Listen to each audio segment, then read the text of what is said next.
हाम्रो शक्ति भाइको नाम चाहिँ बाजेले नै राख्नु भएको हो हजुर म आफै भन्नु अरे हुन्छ यहाँ एउटा अहिले त नाम खै बस्छ भने अनि नाम त पछि चिना टिप्पणमा आइहाल्छ नि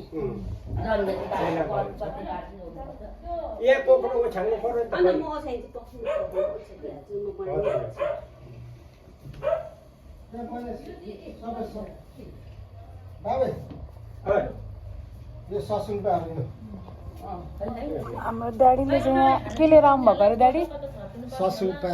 सबैलाई घरभित्र बाहिर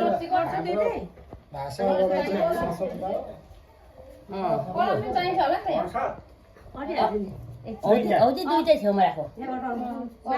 एकछिन त अनि यो सिरानी पऱ्यो यसो गरिदिनु क्या यता एकछिन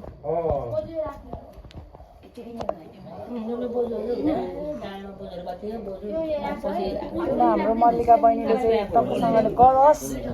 लिएर आएको छ